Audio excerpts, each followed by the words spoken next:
we had radios. And this is a drawing of the radio that I used to carry as an infantry signal. I used to carry that thing on my back. It weighed 28 pounds, equivalent to about 15 or 16 bags of sugar. It had a range of about 2,000 yards, which is just over a mile. If you was in a built-up area, you'd be lucky if you could get the next street. And yet now I've got this thing in my pocket. I can talk to Australia on it. Amazing. This is the south of England, and all round this end the American forces were concentrated, and all round here were British and Canadian. On D-Day they assembled in this area. Over 4,000 ships of different sizes, and they'd been preceded by thousands of aircraft over there.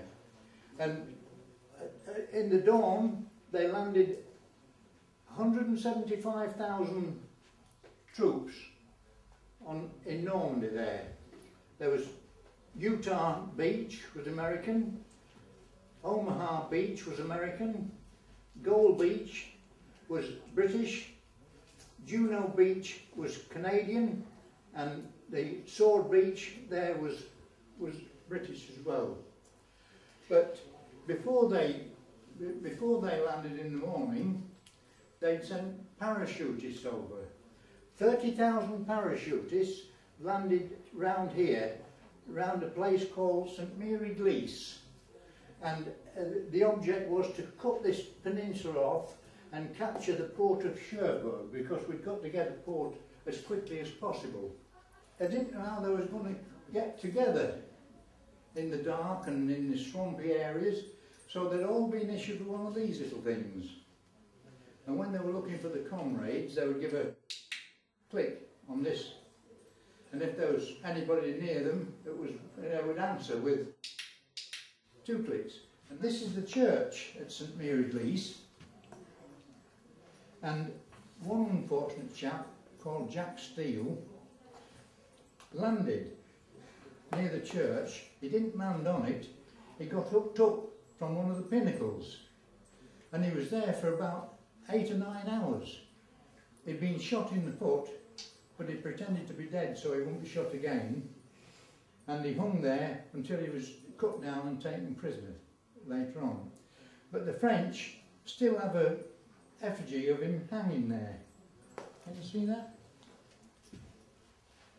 This is a miniature of the 303 Lee Enfield that I used to carry, and that would be right up here.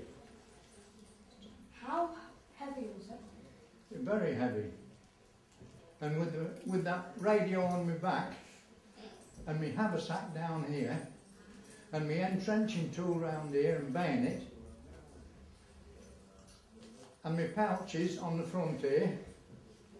It's a bit hard to move.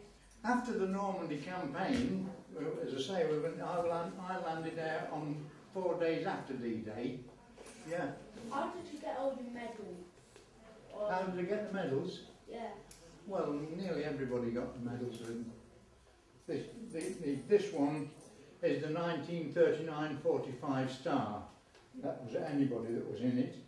This is the France and Germany star. This is the Defence Medal, which I got through my 2 years in the Home Guard and a year in the service. This is the War Medal, and this one is Palestine Medal, because after the war I was still a young soldier and they sent me out to Palestine and Egypt for 2 years. What about the other one? Pardon? Oh, this one is a Normandy Veterans Medal. After the Normandy campaign, I was transferred again to the Leicestershire Regiment. That's the badge of the Leicestershire Regiment, and we went as part of the Canadian Army, and we went up the left side of this.